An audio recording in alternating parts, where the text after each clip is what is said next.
Hello, thank you so much for watching.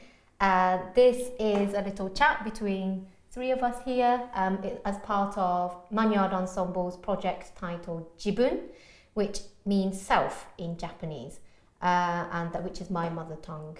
And there's also going to be a concert, depending on when you're watching this video. It's on 6th of February 2023 in Manchester, UK. So if you're watching this before that date and you're near Manchester, please come and watch. If not, it should go online for some time afterwards. So do check out the Magnard Ensemble website. I'll tell you more about that later. So we are here, three of us sat in our friend's dining room. We've got some biscuits, got mugs of tea, we're all set to get chatting, which is good. Anna's taking a sip there of her lapsang. So my name is Mana Shibata, and I play the oboe, which is an orchestral woodwind instrument. And I'm Japanese, in my mid-30s, just turned mid-30s. I'm wearing today a big fluffy brownish jumper, cardigan more like, with some khaki green blouse underneath. And I'm going to just quickly pass you over to Anna on my left. Hello, and thank you, Mana. So I'm Anna, not to be confused with Mana. I also play a wind instrument. I play the clarinet, and I just realised our mugs that we're drinking our tea from it looks like the characters are playing wind instruments, so we chose apt. Oh yeah, perfect. I'm also Japanese, and I am 4'11.5". Today I'm wearing my pink, shoes which used to be pink, which are sort of quite old now. My reasonably smart trousers, a black top, and my favourite shiny cardigan, which used to be my grandma's, and I kind of stole it from her. Oh, lovely. And here's Tonya. Hi everyone, I'm Tonya Ko. I'm a composer and I'm Chinese. I am wearing today also a cardigan. It's black and I'm wearing a green top and kind of a silky floral blue scarf. It's beautiful, actually. Thank you. It's lovely. Great. I just want to also say ask about how did we get into music, when, and also where it has taken you. So I'll just start quickly. So I started playing the oboe when I was 10 years old in Japan. I then came over to the UK when I was 13 to study at music school. And then I just went through the usual kind of music training in London. And now I just freelance in the northwest England where I live mainly, but also kind of all over the country. Mainly with my wind quintet, so that's a group of 5 wind instruments called Magnard Ensemble, for which I'm doing this project. What else? That's it really. It's nice to do music. I get to meet lots of nice people, such as these two here, and hope to carry on doing it. Anna, would you like to say how you started and where you are now? Sure. Both my parents are musicians. So my mum is a pianist, my dad is a violinist. So I grew up with music ever since I can remember.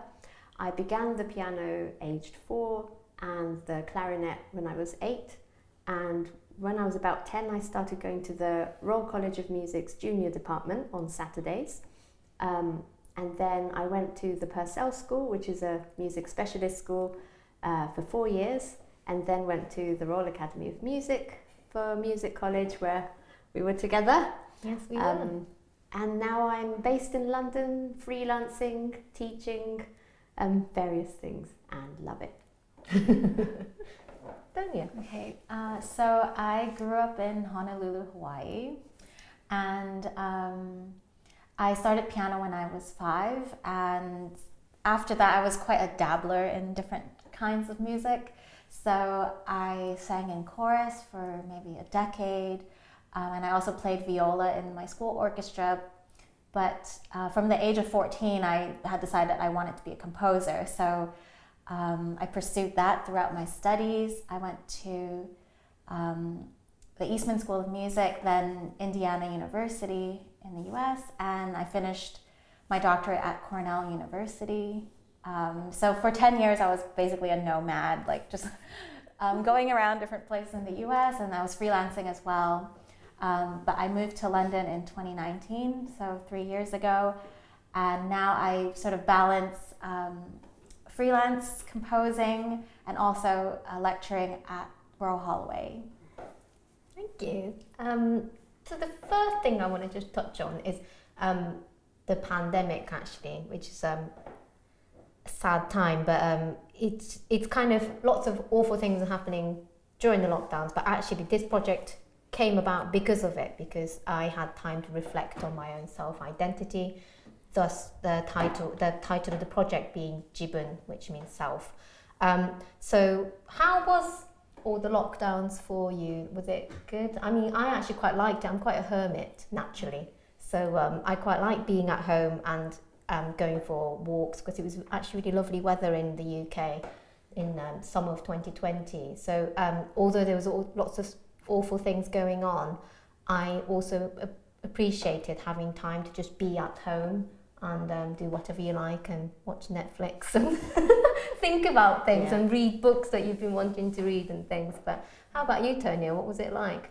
So when lockdown started, I'd only been in the country for something like 6 months. So yeah, I was new to my job at Royal Holloway, and it all went online, so that was a big adjustment. And of course it was nice. I'm also a hermit, so it was nice to be home with my partner, but I think it really was strange because I was home, I was composing a little bit, but I didn't have the motivation. It's probably similar for a lot of musicians and creative artists.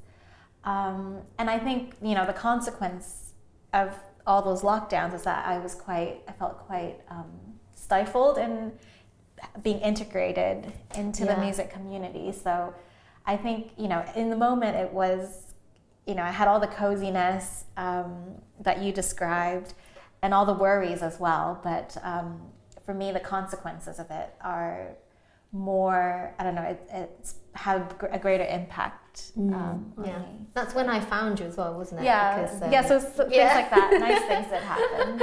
Yeah, because that's when I started really looking into connecting with more East Asian classical musicians. And we were supposed to be joined by Sheree, who you work with at Royal Holloway, who actually organised this online talk, wasn't it, that you took part in.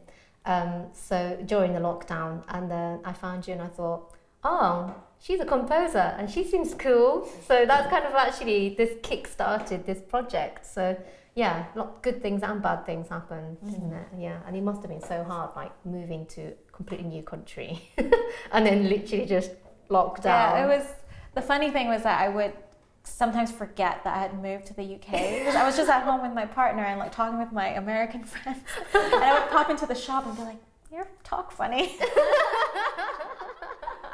Oh no, disorientation. How about you, Anna? How was it for you? Where were you? Well, the first kind of part of it, 2020, most of 2020, I was in London. Okay. And yes, similarly to both of you, I'm a hermit, I'm an introvert, so you know, for a while it was like being really cozy at home was nice. I got really into crafts like crochet and knitting. Oh yeah, so, you did, yeah. I bought a spinning wheel. It went a little bit extreme. I do love my spinning wheel.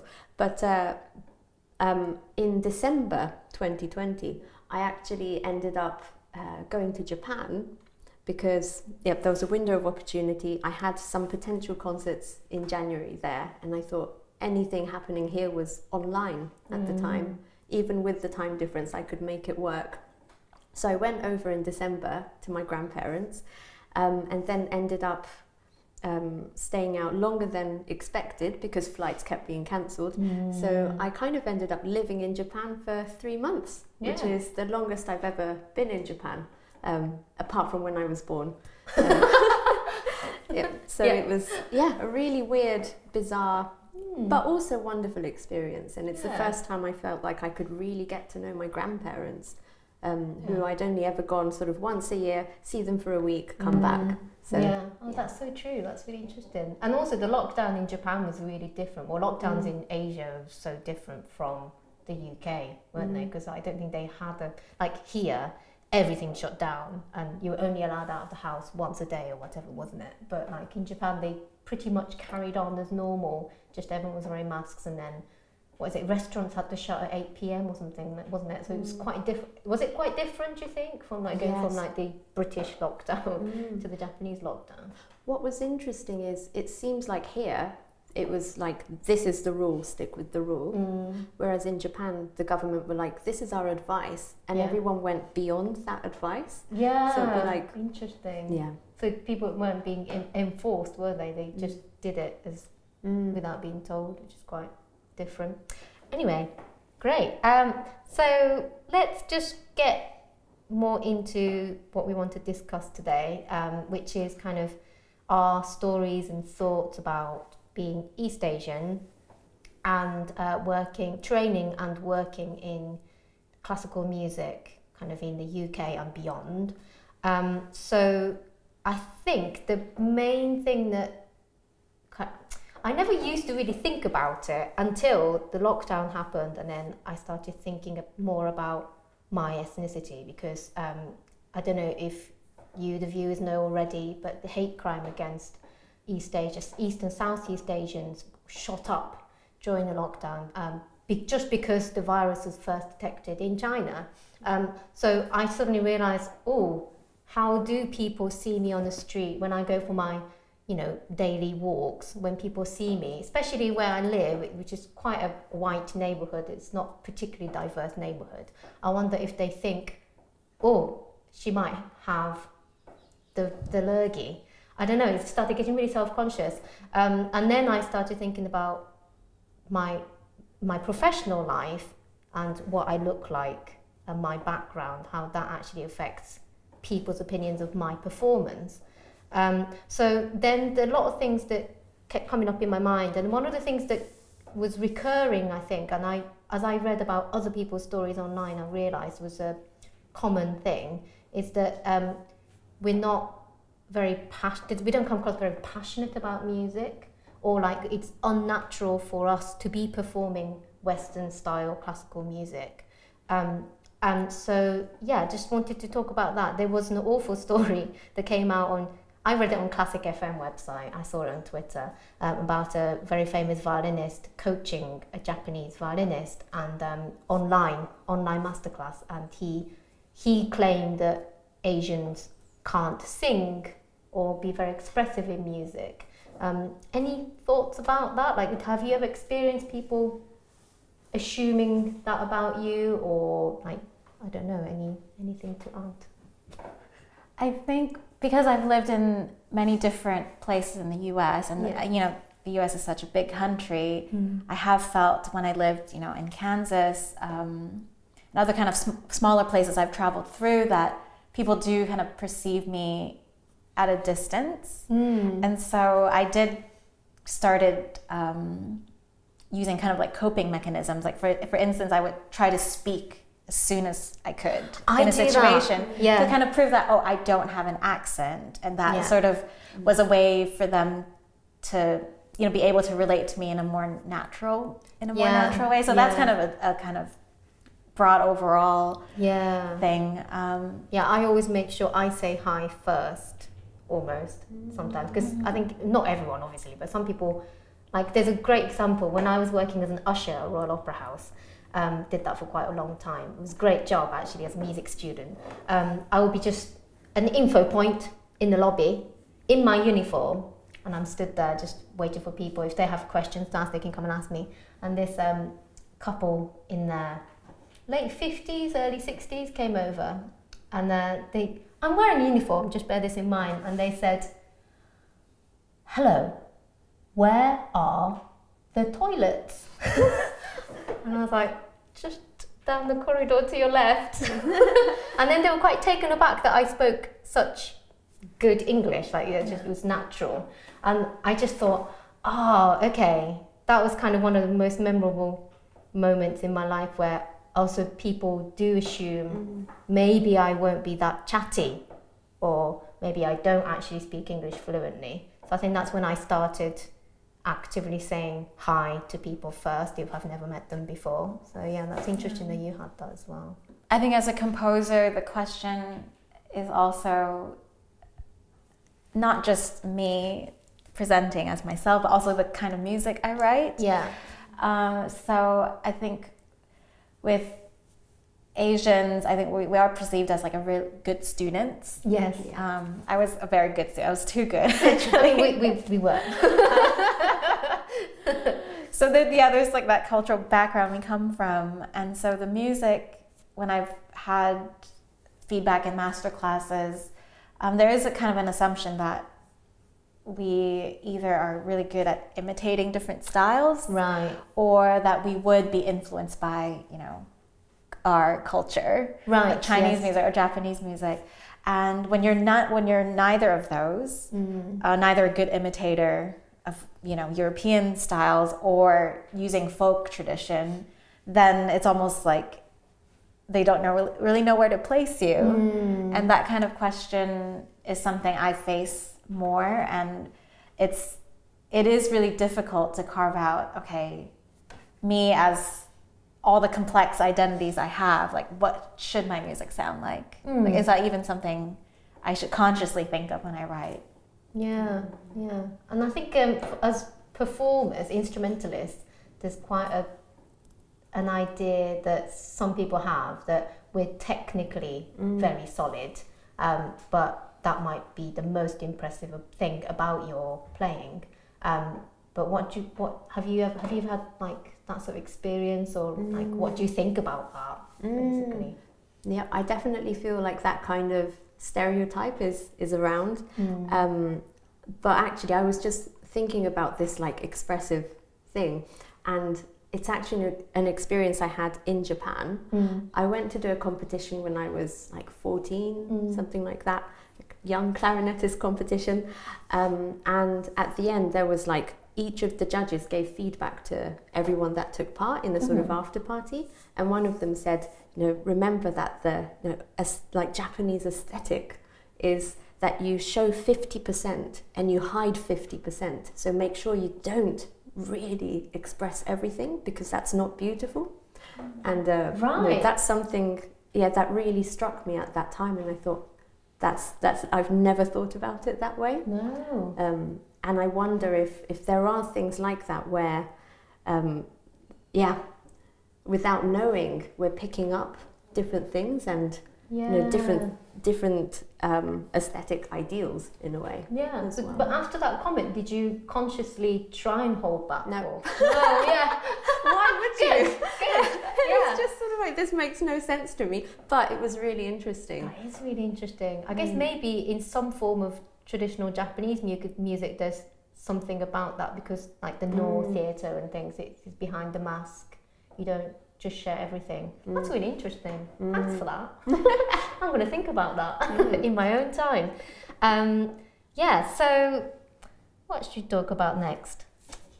Oh yeah, so we already touched on your compositional style actually, but I think I don't know, what is that journey like for you? Because you decided you want to be a composer when you're quite young. Like it's quite unusual for a composer to decide to be a composer so young. I was clueless. Didn't know what the struggle was going to be. Exactly. Yeah, but like when you first started composing, what sort of music were you writing, and then like how did you evolve in your style? Yeah, I think as a student, you're always kind of consolidating music that you're listening to or music that you like, and it's just really natural. I think I am still doing that to a great extent, but I don't know. I never thought, I want to write music like that. Like for me, the influences are not very specific, and so in trying to develop my own style, it wasn't really a conscious decision. So you never thought that you wanted to write Eastern influenced music as such, that you wanted to use your East Asian heritage? In anything I did consciously push against it. I did. I had a great teacher when I was in high school, actually, who taught me a lot of music theory and really got me to a conservatoire level, because I was the only young composer I knew in Honolulu at the time. But he, his advice for me, with the best intent, was that, you should try to capitalize on the kind of East meets West trend that was maybe popular, I don't know, like a decade ago, or do electronic music, like for really him, nerd out. Yeah, for those are two viable paths, especially when you apply for academic jobs. Right. Yeah. And so I thought, well, I know maybe that could be successful in a certain way. Like I could get a job easily, I could get commissions maybe more easily, but it wasn't something that interested me, and it didn't feel genuine to who I was, because I didn't grow up with traditional Chinese music. I feel like I would kind of go out of my way just to do it, and it didn't seem like an artistic. I wasn't feeling really inspired by that at the time. So I just kept on writing music. And eventually I did find certain concepts that I'm really interested in, and so that led me on a kind of conceptual thread, but it wasn't anything to do with my cultural identity or heritage. Yeah. You've also written for Tangram on Ensemble, what they call it, Ensemble? Tangram, haven't they? But because they have mix of Western and kind of Chinese traditional instruments, do they not? So was that like, did you then consciously think, I need to write more Eastern flavor, or? That sounds terrible. Sorry. So working with Tangram was really my first foray into thinking consciously about my heritage, which I took on as a challenge. And they work with different aspects of the Chinese diaspora and also different genres, which I find really interesting. And so anything from kind of complex, like contemporary music, which was more my piece, to folk music, to pop music as well. And for that project, I focused in on my own family story. And I built a little system with how I decided on pitch and timbre, which had to do with a family story. And so even though I was writing for yangqin, which is the Chinese dulcimer, I wasn't really thinking consciously of the music, the traditional music that came before. You're just going with the sound of the instrument and what you wanted it to do. That makes total sense. I've also had some people recommend to play music by Japanese composers, but have I actually played anything by Japanese composers? I don't think I have actually to this day. I mean, they are good, but I just haven't really had the opportunity to really learn them and perform them, and I never actually created that opportunity for myself. I think also I just didn't want to be put in that box that, she's Japanese, so she's going to play Japanese music. Because like you, I didn't grow up. I did go and see some Noh theatres and kabuki theatres when I was young, but on school trips, that sort of stuff. But apart from that, I don't actually know that much about Japanese traditional music, and I'm sure those Japanese composers in fact don't compose to be Japanese either. So I don't know, it's just I don't think they think Japanese people are going to perform their pieces. So I don't know, it's a strange thing, because you wouldn't do that to German composers, would you? If you're German, you're going to play German music. You don't do that, so I don't think so. But I just wanted to talk about, Anna, we already talked about the difference between UK and Japan somewhat, but I think about the lockdowns. But how about as a clarinetist, because you do quite a lot in both places, don't you? What do you notice is different? Do you feel like you're more at home in Japan just because you're Japanese, or not at all? You see, this is the thing. I think because of how we look, going to Japan, there's an assumption about what you would know about the culture, about things. And then quite often again, the opposite. I open my mouth in Japan and my Japanese is terrible and broken. And they're like, what is going on? It does make sense. Sometimes I get quite big grammar things wrong, or I can't use keigo, which is like no, I can't do that. A polite form of the language, which you're supposed to use in kind of formal situations. Yeah, so they're like, why is she being so informal? It's so inappropriate. So I've definitely struggled with that, of feeling like being expected to know things and then not, and therefore feeling like a weirdo. But also one thing that I don't think people are so aware of here is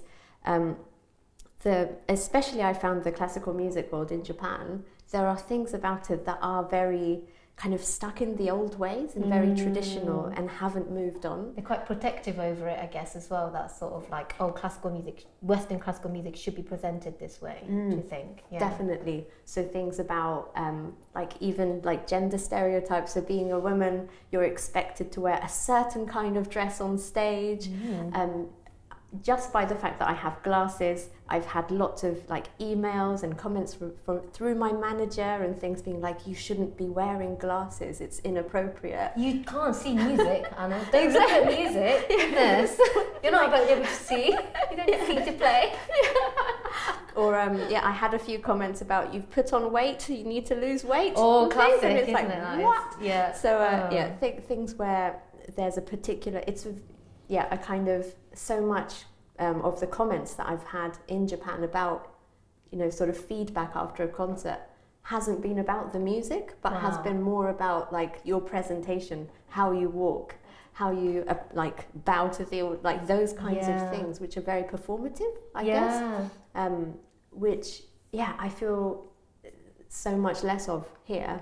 Yeah. So that's one of the things I feel is really different, and I do wonder, because I've lived here since I was 6 months old, but for musicians who are trained in Japan and East Asia and then come for like at music conservatoire age, like that must be a big adjustment as well. Yeah, that's true.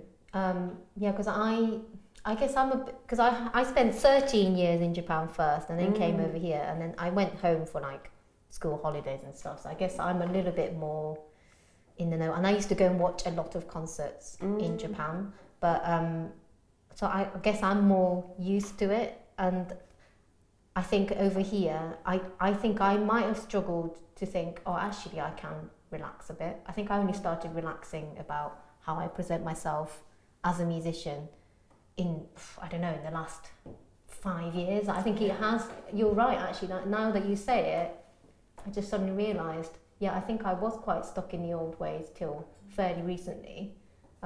Must be because I grew up watching these concerts in Japan that are presented in a very particular way. That's really interesting. What's wrong with you walking?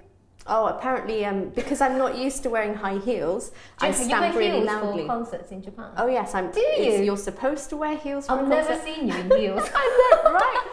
And so I find it really awkward. And so when I walk, it's quite loud. Yeah, sure. And they're like, it's too loud.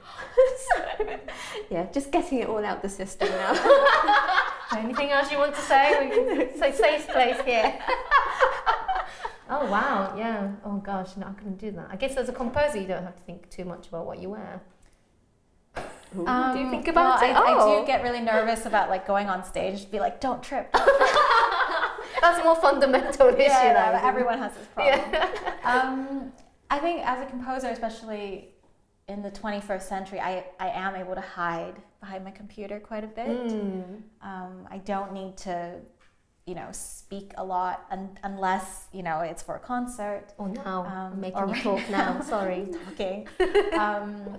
But I think these things do matter, especially, in academia.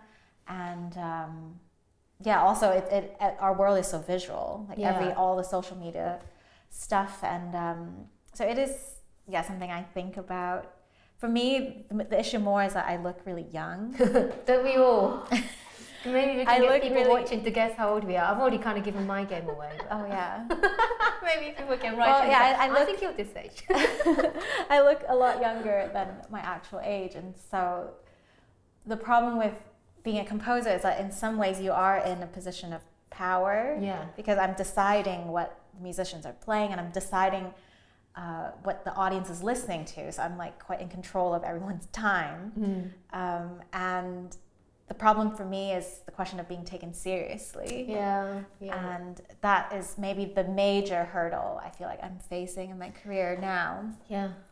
Yeah, I don't know if it's I wonder when that true. will stop happening though, because When I have grey hair. do you think, I don't know how old you have to look to be taken seriously, especially as a woman as well. Like, Do I just have to look worse? Just have to look stop worse. looking after yourself. Just let go. I think it's a combination of looking young and also height. Yeah. Like it's because if we you're, all I'm matter. always looking up to people. Yeah. Just and Even so my students, like secondary school students that I teach, like they're all taller than me. Yeah. I was coaching the clarinet section of the National Youth Orchestra, Oh, yeah. and there was this like short kind of game that they were doing in the middle of the session, and I didn't have to join, but I thought, yeah, I'll join anyway. And one of them was like, without talking, put yourself in height order. And it ended up, I was actually shorter than the shortest person in the orchestra, and it's like a teenage orchestra. So it's very much like, wow. Yeah. I'm only a couple of inches taller than you anyway. Yeah. You're 4'11". Yeah. I'm 5'1". How tall? Are you the tallest here? No, I'm the shortest here. Are you the shortest here? We're Somehow teeny I tiny thought you were people. taller than me. What are you? If you don't mind me 4'10". asking. 4'10". Oh my goodness! Perfect. I'm shorter than. We can be friends. We Oh, can yes. stay friends. This is good. We can hang out together. But yeah, I think it is. I also feel like people don't take me seriously, mainly because I talk a lot and I don't take myself that seriously. But I think when you go for, I wonder if I go for like auditions and if it's like an open one where they can see you, I wonder if it does have an effect. Like, I mean, I don't know. It might just be overthinking it, but I definitely think as a freelancer, you're the same. We go into lots of different orchestras, don't we? So we're working with different sets of people all the time. So quite often you go into a place and then you just don't know anybody, or you only know a couple of people there, or you're constantly like introducing yourself, like new. And I do think maybe, yeah, they think I'm much younger than I am, which is a good thing. I know people say that's also a good thing, but in professional context, it does make me a bit even more self-conscious. I agree. Yeah, and I think when we have these experiences, like feeling like you're not being taken seriously, it does kind of mess with your head a bit. So I think self-confidence and I stuff. think confidence is, those two things are quite related for me. And but on the flip side, the fact that we're doing this panel, or the fact that we are doing teaching, and we are the way we are, hopefully that will kind of show people that, oh, it's okay to be like how we are, and to take on leadership roles. Yeah. No, I definitely think I've been like, especially as I was going through training, so like I went to Royal Academy of Music and the Guildhall School of Music and Drama, but I feel like I was always trying to prove myself more than necessary through my playing. I think like subconsciously I was like, oh yeah, I need to show that I can, like the thing you said about the holding back 50% and giving 50%, like I think I was like trying to do like 150% just because I felt like I'm so small, and I look the way I do. I was like, come on, I can play Schumann. Totally. And yeah, it's a funny thing.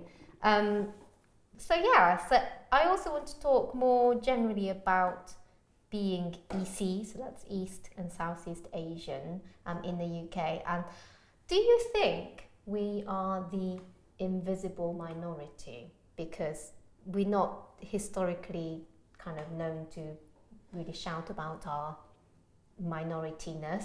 That's not a word. But because there's obviously great progress with things like Black Lives Matter. I mean, there's still far to go, but it is happening. But there's not much, nothing as big a scale for people like us. I feel like it's much smaller scale. And in the general media, I feel like maybe we are slightly left out of the conversation of diversity. I just want to tell you a little anecdote from my husband. He'll be very proud. He's noticed over the years, he's a football fan, and there's been many good Japanese and Korean football players that have come to the West, and we're going to talk more specifically about the UK. But he's noticed over the years that in news articles and also commentators on pundits talking on football programs, that they go on about how these East Asian players can't be as good because they just physically not as strong or something like that. I don't know the exact wording because I don't watch these football programs. But he's noticed that. But now, if you actually look around the UK, there's like loads of really amazing Japanese and Korean players that are doing really well. I've noticed it as well because you just see it on social media, like, oh, so-and-so has scored, and oh, people love them because they're so good, technically so good, and they're actually really valued now.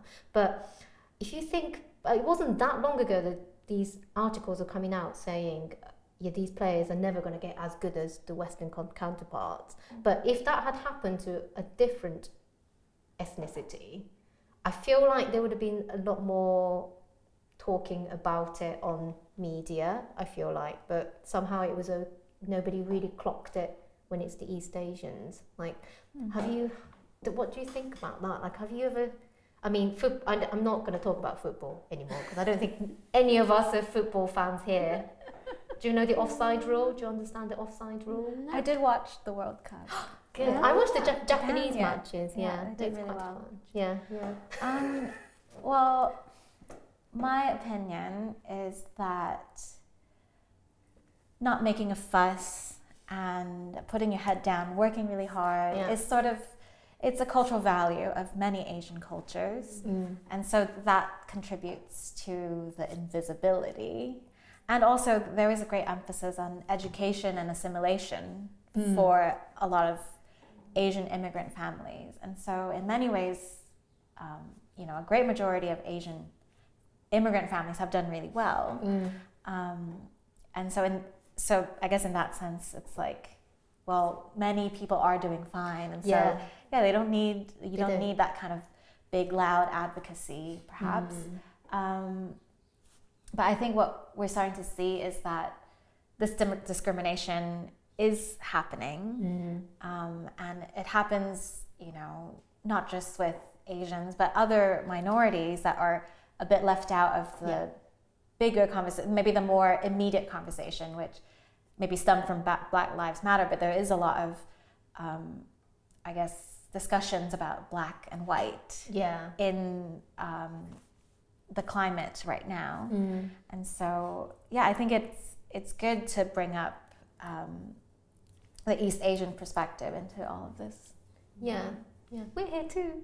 And I think even just having conversations like this, whoever listens to it, but also I feel like for us, having a space to just be able to share and be like, I'm not mad, am I? Like this is really helpful, because I remember sort of being a teenager and having a few kind of, weird experiences and thinking, is it all in my head, or, what was there something a bit off here?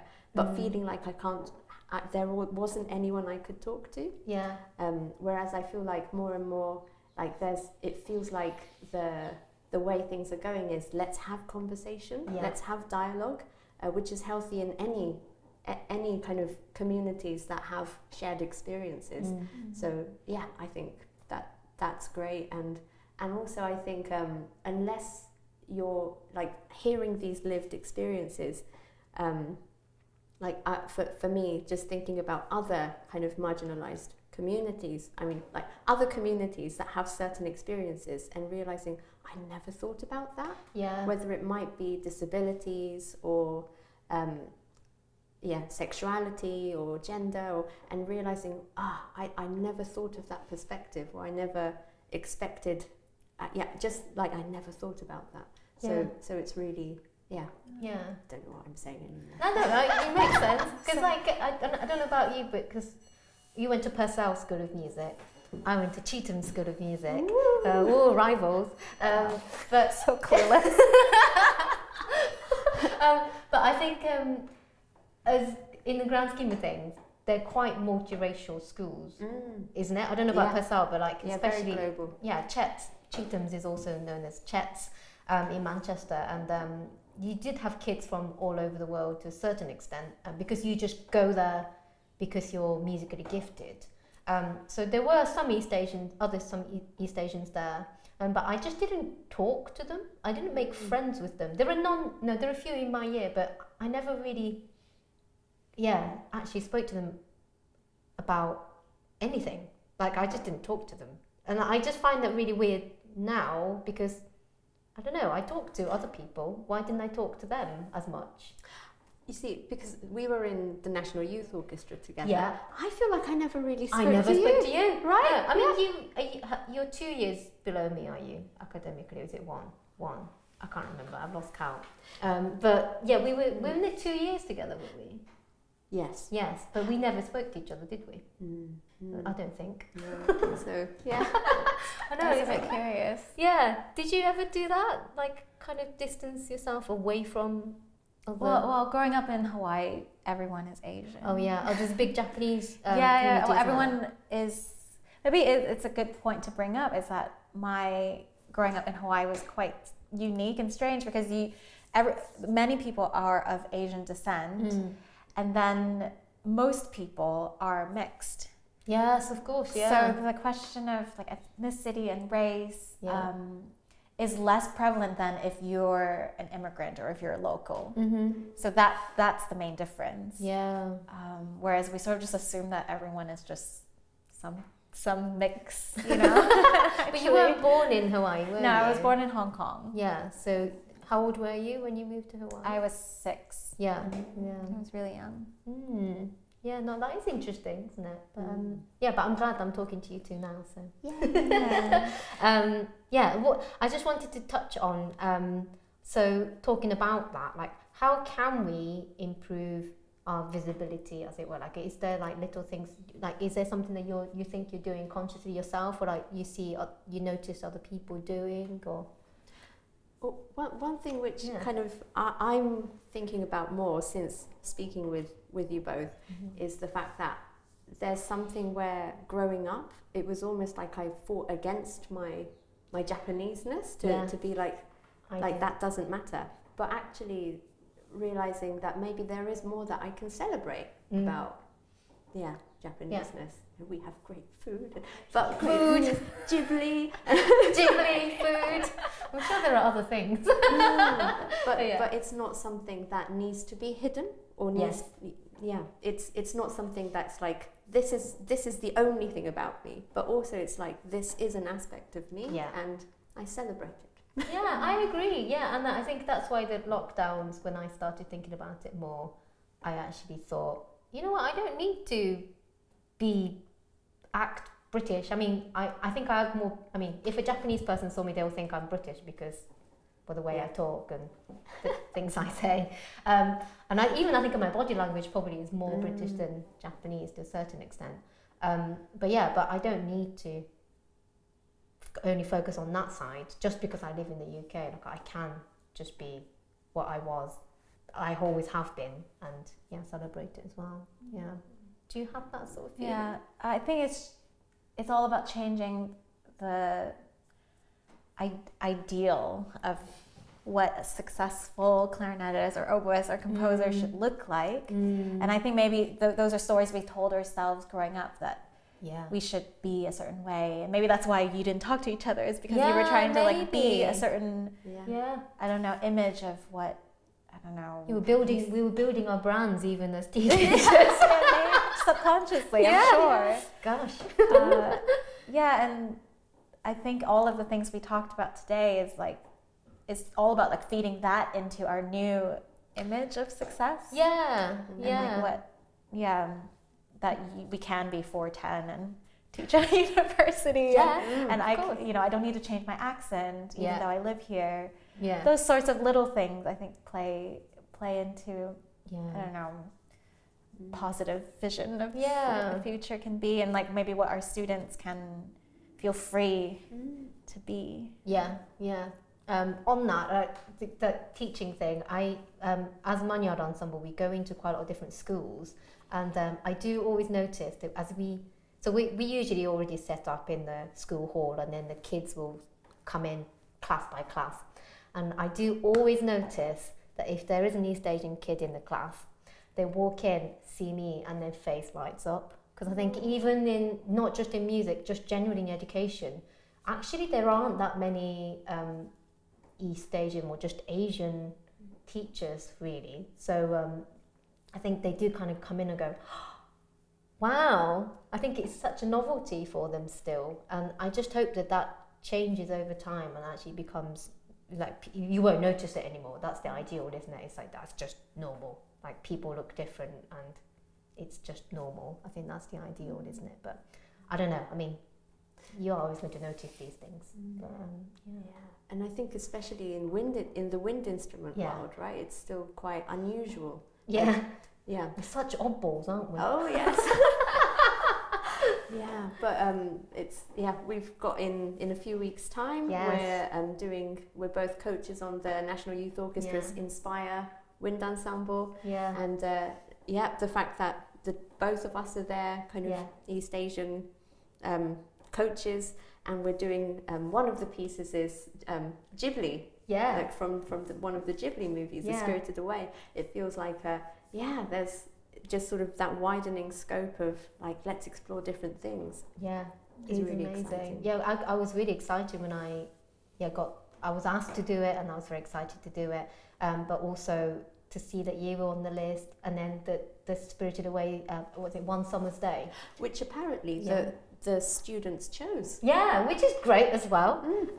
So yeah, and I just thought, wow. I think I messaged you, didn't I? Well, you messaged me, and we were like, when I was that age, when I was the NYO age, I would have never thought that there will be any East Asian coaches in any instrument, but like let alone like woodwind, especially, because there's just not many of us around. I don't know why. Everyone plays the piano and the violin. Even at the academy, wasn't it? I think there were a few of us, but East Asians in winds, but it was like only a few of us, and then most of them were pianists or violinists. Yeah.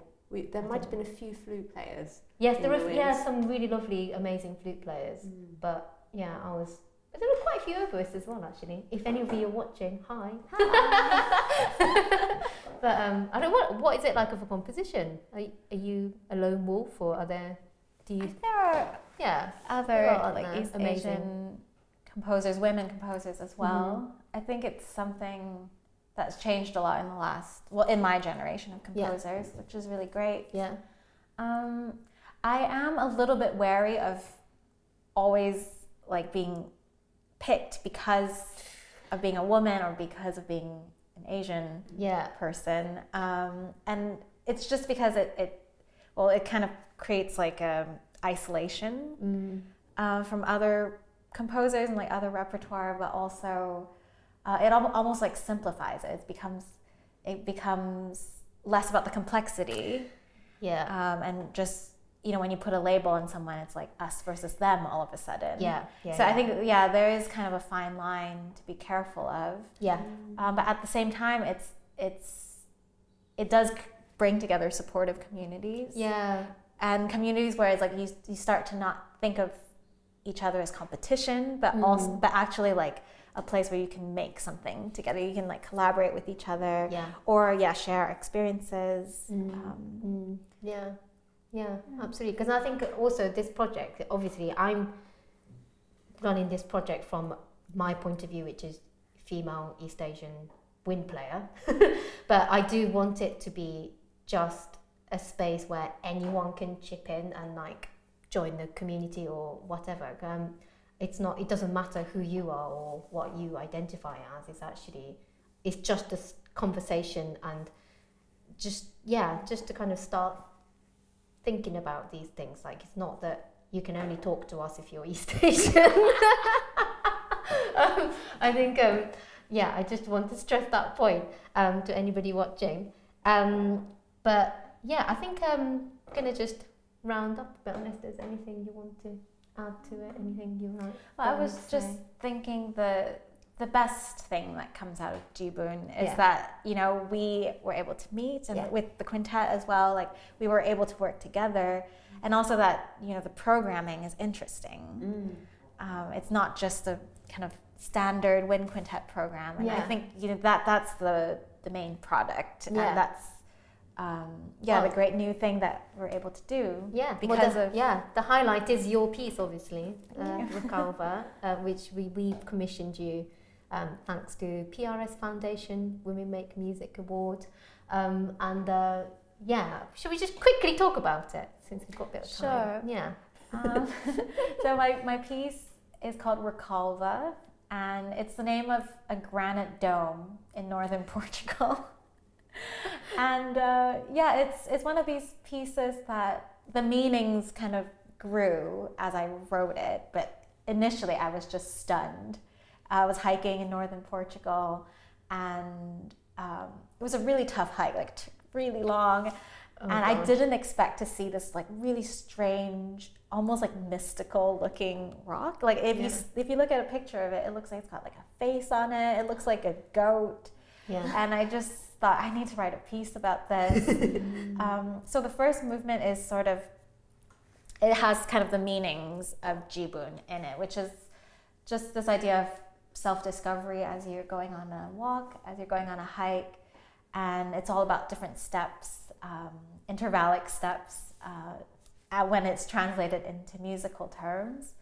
The other movements feature two kind of prayers, because I was thinking of this mystical quality of a rock, and I imagined, I don't know, some like ancient cult within the rock. I don't know.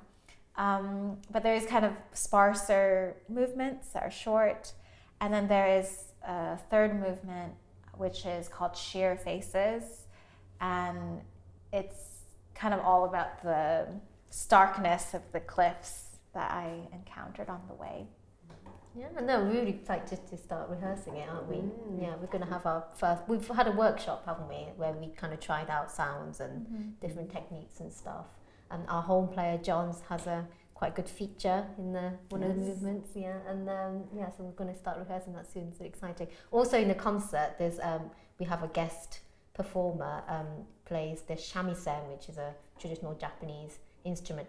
I always, when people ask me what it is, I always say, it's like a Japanese banjo, but I think that's really, really wrong, because banjo, like the sort of music you play on the banjo is quite loud, right? But shamisen is very like stately, and like there's a real sense of like ma in it, isn't there, in their music? So the ma means space, literally, in Japanese, but it's a concept of how much there's meaning in the nothingness.